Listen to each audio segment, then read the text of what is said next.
தமிழ்நாடு அரசின் வேளாண் நிதிநிலை அறிக்கை ஏமாற்றம் அளிப்பதாக எதிர்க்கட்சித் தலைவர் எடப்பாடி பழனிசாமி விமர்சித்துள்ளார்.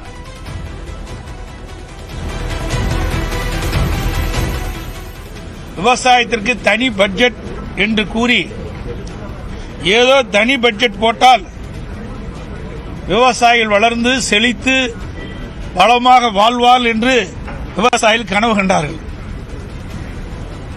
அது ஒரு போலி தோற்றம் என்பது இப்பொழுது நிரூபணமாக இருக்கின்றது. இந்த 1.25 மணி நேரம் வேளாண் பட்ஜெட்டில் வாசித்தல விவசாயிகளுக்கு நன்மை என்று பார்க்கின்ற பொழுது எதுவுமே கிடைக்கப்பெறாது, ஏமாற்றம் தான் அளிக்கிறது. மத்திய அரசின் 70% திட்டங்கள் தமிழ்நாடு அரசின் வேளாண் நிதிநிலை அறிக்கையில் இடம்பெற்றிருப்பதாக பாஜக சட்டமன்ற உறுப்பினர் வானதி ஸ்ரீனிவாசன் விமர்சித்திருக்கிறார். மத்திய அரசினுடைய திட்டங்களைத்தான் கிட்டத்தட்ட 70%க்கும் மேலாக தமிழக அரசினுடைய வேளாண் பட்ஜெட்டிலே பார்க்க முடிகிறது.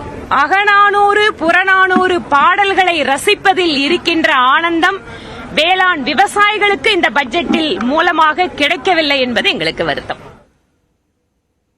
பாசன திட்டங்கள் குறித்து வேளாண் நிதிநிலை அறிக்கையில் எந்த அறிவிப்பும் இடம்பெறவில்லை என்று பாமக சட்டமன்ற குழு தலைவர் ஜே.கே. மணி தெரிவித்திருக்கிறார். சட்டப்பேரவை வளாகத்தில் செய்தியாளர்களிடம் பேசிய அவர் பல கோணங்களில் வேளாண் பட்ஜெட் உருவாக்கப்பட்டிருப்பதாக கூறினார். வேளாண்மை முக்கியத்துவம்னு சொன்னா வேளாண்மைக்கு அடித்தளமா இருக்கு, விவசாயத்துக்கு அடித்தளமா இருக்கிறது பாசனம் தான். பாசன திட்டங்களை பற்றி அதிகமாக சொல்லவும் இல்லை.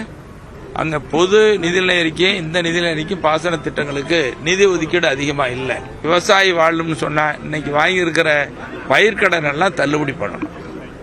அப்ப விவசாயிகள் வாழ வைக்க முடியும்.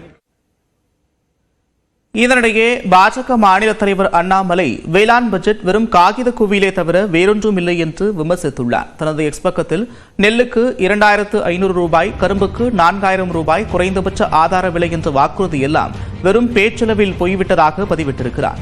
பயிர்க்கடன்கள் முழுமையாக தள்ளுபடி செய்யப்படவில்லை என்றும் அண்ணாமலை பதிவிட்டுள்ளார்.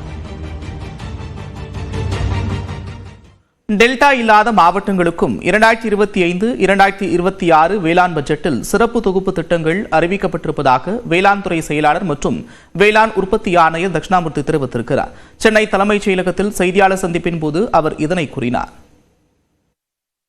வழக்கமாக டெல்டா மாவட்டங்களுக்கு ஒவ்வொரு குறுவை பருவத்தில் நம்ம தொகுப்பு கொடுப்போம்.